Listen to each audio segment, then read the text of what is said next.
Good evening, everyone, and welcome to tonight's study session. We will begin with Mr. Raines and a study session on the Community Relief CARES Act funding. Mr. Raines? Yes, Mr. Mayor, members of the council, as the council is aware from the entitling legislation that approved our CG CARES program, staff had asked the mayor and council to allocate funding specifically to the business assistance program as well as to the residential assistance program. And included in that legislation was a report that we would bring to the mayor and council on a regular basis related to the progress in that with the allocation of funding. And so I would ask Mr. Stephen Weaver to provide the mayor and council with a bit of an update on the progress of that program. Thank you, Mayor and Council. I'm going to talk a little bit about all the programs, but mainly the business and nonprofit assistance program. Obviously, the council has dedicated $500,000 to this program. It's a one-time reimbursement up to $10,000 for qualifying applicants for rent, mortgage, and utility expenses and PPE for a 3-month period, either March, April, or May of 2020 or April, May, or June. Applications will be accepted. They started like mid-August. They will be accepted till September 11th, which I believe is this Friday at 5 p.m. Funding is on a first-come, first-served basis to qualifying applicants. Applicants must demonstrate that they have been negatively impacted by at least 25%. A few of the things that make them ineligible are they need to have a physical address located within Casa Grande city limits. And as we went through this process, we had several that were just in the county and didn't qualify. Corporate-owned, operated franchises that are not licensed to exclusive Arizona headquartered franchises. Real estate investment firms, companies with legal actions against or from the city, including code enforcement, trash or sewer liens. They don't possess a city business license, and businesses in the arrears in their city accounts. So kind of how the process has been working, applications are turned into our management analyst, Mackenzie Letcher, which, by the way, he's doing a great job for us. He's had this program up, and it's been very successful. He reviews these applications to make sure they meet the minimum qualifications. Once they've met the minimum qualifications, then they go in front of the review team, which is made up of myself, Carla Lang, Mackenzie Letcher, Councilwoman McBride, and Mayor Pro Tem Fitzgibbons. So they're the ones going through the process. The team is using a scoring matrix that's made up of 100 points. We have a matrix for the business and then another one for the nonprofit. The scoring categories that include in the matrix are their capacity to experience and operate the business, federal assistance, which means they just maybe get a lesser amount if they have received federal assistance, but it doesn't exclude them from receiving money. The biggest one was the COVID impact. You know, what actual was the COVID impact on their business, either from governor's orders or people just not showing up. Numbers of employees retained, and then the other one was the minority, women, business, enterprise, or business owner is low, moderate income. So those are they all have different categories and different scoring capacity for each one. Each application was scored as a group and then determined how much they would receive. And we based this on, if you got 90 to 100%, you got 100% funded. If it was 80 to 89, then you got 90%, all the way down to, we got to 50%. Anything under 50%, they were not funded at all. But if they did have PPE expenses, then we would fund their PPE. We had 3 applications that met the minority women businesses. We believe there was probably more than that, but they just didn't check the box that notified, and we didn't want to assume that. So on typical weeks, we've met on Mondays, and then we rank them all, we put them through the process, and on Fridays we're cutting checks for them. So a pretty good turnaround, I feel. And they can pick those up either from Mackenzie directly or we will mail them. This week was a little bit different because we had Labor Day, so we're actually meeting tomorrow, and we're reviewing 12 applications. So we have received 73 applications as of today. The committee has reviewed 23 applications, of which 19 applications were funded, and we've given out $104,927. We had 26 ineligible applications, and the primary reasons for those is they were not providing the proper documentation, either showing that their rent wasn't paid or utilities, or they didn't have a business license, their business address was not in the city limits. And probably the biggest one was the fact that they had to prove and show to the community, I should keep saying committee, but it's not really a committee. It's really a group, that they lost 25% of their revenues. And we did follow up with those individuals that didn't supply that and asked them to supply it, and some of them did. So a little brief update on the other programs that we have going on. The Chamber of Commerce was given $35,350 for the CMO, the Community Marketing Organization. That check was either cut this last Friday or will be this Friday. On our residential assistance program, that's for utility, rent, and temporary housing assistance. We've dedicated $125,000 for that. And we're working right now with contracts with Casa, United Way, and Against Abuse.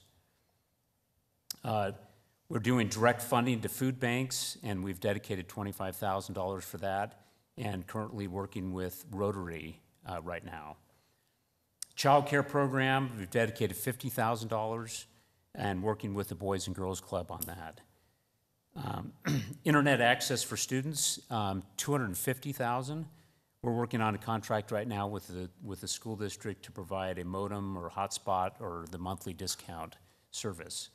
And then the final one is the AARP Experience Corp third grade reading program that we've given $14,000 to. So that's kind of an update. Happy to answer any questions, or anybody else on the committee could do so too. Hey, Steve, just a quick question on the food banks. So I know we're working with Rotary because I saw their check here. And then have you heard from Helping Hands or the Lighthouse or any of those organizations? As far as I know, we have not gotten any of those applications. And I don't know why that's the case, or if it's maybe they're getting a lot of donations from other places. I'm not sure exactly. But we can reach out to them. Yeah, I would appreciate if you would. I think is it Robert Cunningham? Is he the contact at the Lighthouse? Richard Cunningham? Richard Cunningham, he's at the Lighthouse. And then I think they have like 30 churches assisting them right now with that, so it's like one big group, which I like. I'm surprised. yeah, I am too. When you said just the Rotary, I was kind of shocked that we haven't heard from the other two. There's two other ones that are predominantly active here in town. So Lighthouse, and what's the other one? Caring Hands. Caring Hands of It's Andy Salazar. Benalia, Andy Salazar. Are they nonprofit status? Though? That might be why, yeah. He's not? I don't know. I'd be shocked if he's not. I don't think he is, unless it went through recently. I'm not sure. Oh, okay. Well, you don't think so either? I don't think so, but I don't know. Yeah. I Okay, thought well, they that could were- I be thought that they could be were part of the waiting. problem. Mr. Mayor, members of the council, if I can just expand on the report and specifically the questions related to the distribution of food. What we have found is a couple of things. Number one is that the mayor and council may recall that the Seeds of Hope has received roughly approximately $51,000 to be distributed in the community for a meal program at their location, at their site, as well as are working with a number of nonprofits to distribute the funds that they received from a CDBG perspective. But to the points that have been raised this evening, what we are finding in some occasions is that nonprofits that have qualified or are attempting to form a nonprofit, that they have not received the determination letter from the IRS at the present time. We are trying to work through that item as we speak. The second element is that there is some level of reporting requirement that we're asking all of the nonprofits to essentially account for the funding that they're expending, and there is a requirement that they are providing some level of reporting back to the city at the end of the allocation of and use of the funding. Several nonprofits have expressed a concern of providing reporting with specificity, and so we are attempting to work through some of those elements as we speak to ensure that the money that we've granted ultimately has been allocated to somebody that would qualify. And I feel like we're making good progress, particularly on the rent and utility assistance out of the residential component. But it's come with, as we've tried to define a program that can be equally applied in all of the nonprofit categories in the space, we've had to navigate and have a fair amount of dialogue with those groups to be able to achieve that. Okay, thank you for that explanation. Is the reporting requirement's not onerous, is it? I mean, it's relatively, even the SBA forms are not that complicated. Yeah, we are not requiring them to submit SBA forms as an example, but we have adopted a what I consider to be standard report that essentially outlines how the funds were expended. Just list it basically? Right, Yeah, okay. the allocation and then listing how they've allocated the money to each individual program. For example, in the rent and utility assistance, it's a one-time contribution, one-time assistance, and it's up to $1,000 for rents. It's up to $500 for utilities. The challenge that we have had really is twofold. Number one is if the nonprofit would have to report the individual that was receiving the funds, and the second is the fact that we're attempting to create a program that will not allow individuals to go to all three nonprofits and receive $1,500. So there's been some coordination efforts that we've had to achieve with those entities. Mr. Powell? The confusion I had when I asked before was about the word reimbursement, which means to me that you owe somebody some money back on something. And we're using that because we don't want to say gifting it. No, we're calling Is that what we're doing that for? Because I don't know how reimbursement, what have they done that we have to reimburse? We're just trying to help them. Right. Ultimately, the word reimbursement is specific to the fact that we're expecting both the business entities and the nonprofits in this case to essentially prove that the money that we're allocating to these businesses and residents are in fact are monies that have been paid by those businesses and or that are going to be paid by those individuals. And so when the word reimbursement is typically we're giving each business or resident money for that they have expended out of their pocket. And ultimately the overall goal is to utilize these funds specific during this COVID incident, obviously, to ensure that they have, to recognize that they have had losses and are attempting to continue to operate a business in Casa Grande, keep their employees employed, and the like. And so the word reimbursement specifically is costs that the business in this particular case has incurred. The net of it, though, is Will there be another allocation of money, or do we know? An allocation, Mr. Mayor, Councilmember Powell, an allocation from us as an organization, or that Of money to give out, because a lot of times you give these businesses money. I mean, I was in business for 68 years, so I kind of know how it is, but you know, they're going into a rough time if they don't have inventory and everything else. Right. And so if they run out of money, if they go broke again, is there any rescue for them financially, or are they just, that's it, or how does that work?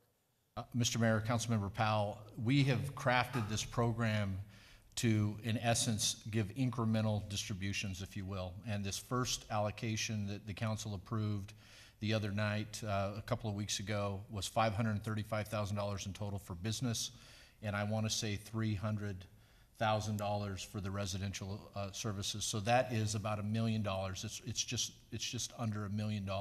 We received roughly $6.7 million from the state, but the council's direction as we crafted this program was to essentially set aside one half at a minimum, one half of that $6.7 million, And ultimately, the additional funds that are available, that would be available for what I consider to be a replacement for what COVID has paid for the organization, we could bring back subsequent programs to the mayor and council for consideration and ultimately continue to allocate if that were the mayor and council's desire.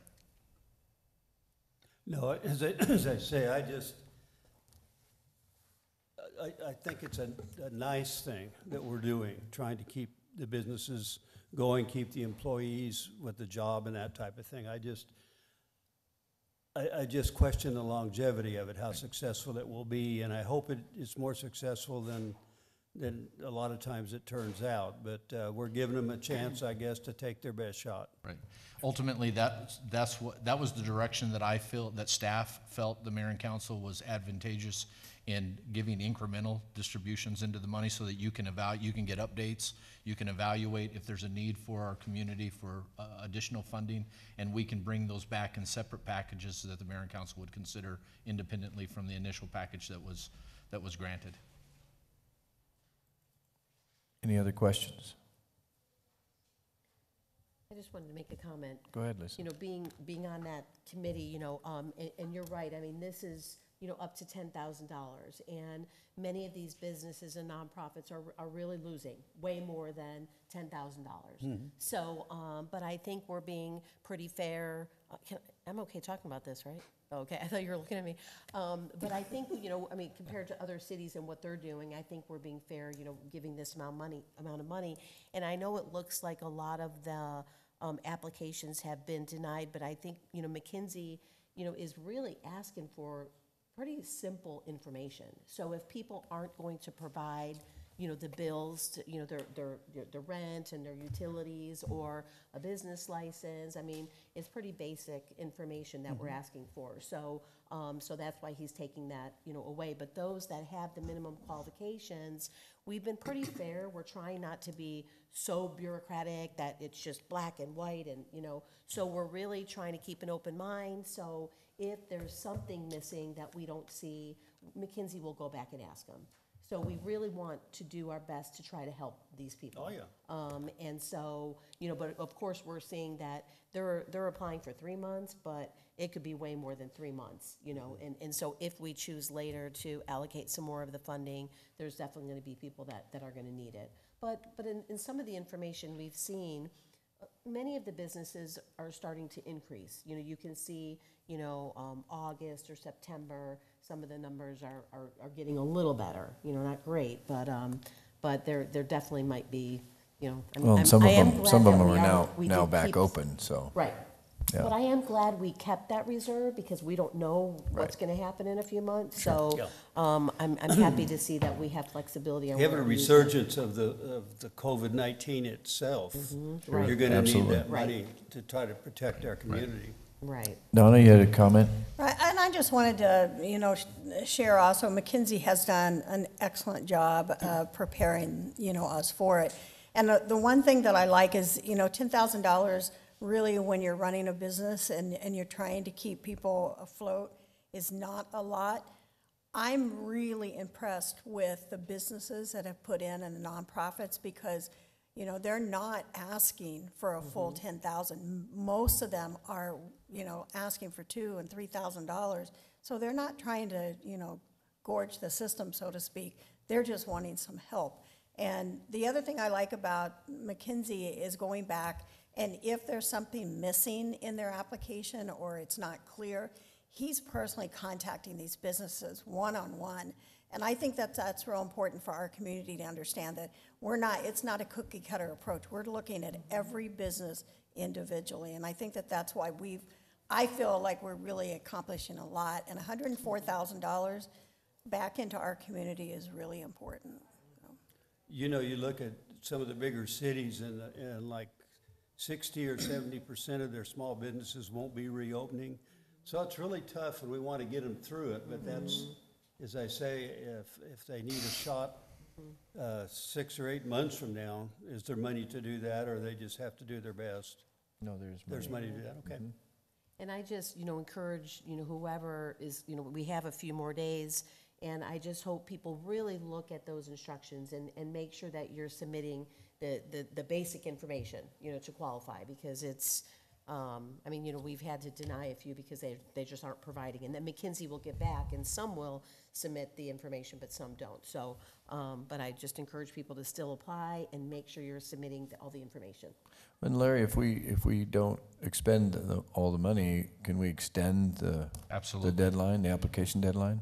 And Mr. Mayor, members of the council, I was going to actually mention 3 things, and that was one of them, that when we reach the threshold of September the 11th, and the review team has finalized their evaluation, there's nothing to say that we can't go back into the businesses and reevaluate those that have made application but may not have received funding. The second is that when we give the report at that point in time, there will be flexibility that the council can extend the funding that was initially granted. And third, if the council elects to move into another phase of this immediately, the staff could bring back another package. And so that's one. The second item is that Mr. Weaver had mentioned that there were a few county businesses that are outside of the city limits. The county has reopened their process for businesses outside of the city limits, and those individuals are being encouraged to apply directly for the county funding. And then lastly, while the money has not been distributed because we're waiting on our final contracts from HUD, we also have approximately $256,000 of community development block grant money that I spoke about just a minute ago that is going to many of the same elements that we have talked about here tonight, which is providing food, to child care, to expanding our meal program at the Dorothy Powell Center and our Meals on Wheels program, and the like. And so there are other funds that we've been distributing that are outside of the scope of this CARES Act that will be hitting the community as well very soon. Great. Well, Bob, Donna, and Lisa, I just wanted to ask, because you guys are the ones most involved, how's the food distribution going? Is it going pretty well? With the church, well, Rotary's been doing a really good job. Yeah, Lighthouse. I know you have a deal Yeah. where you put out meals for Rotary. Yeah. and But it's- I mean, you so- two, I think, were pretty tied into what they were doing in distribution. As far as the food bank, or? Yeah, No, no, I know my personal church is giving away food boxes, but no, Okay. I wasn't part of that. Yeah, and the Lighthouse, I think tomorrow morning at 6 o'clock, they're open for like 30 churches to come and get as much food as they can that they're getting from, I think, United Food Bank that we helped, the Governor's Commission helped set that up for ours here. So that might be why, they've got plenty of food that they're trying to distribute. So maybe that's why they're not Yeah, applying. they may not need it. Yeah. Matt? And to, Mr. Powell brought up a good point too, and I know we've talked about extending it, but I'm finding personally, the supply chain has broken down now at this point. So if you have a business and you need to buy product, it's much harder to get product at this point to sell. So we're gonna see those people over the Christmas time, I think, because all the factories closed down in the Midwest and back Right. east. So I'm seeing that a lot personally, so I imagine Interesting. a lot of other people are. Yeah, go try and buy a computer right now. Yeah. Good luck. Okay, no other comments or questions? Then we will adjourn until 7 o'clock.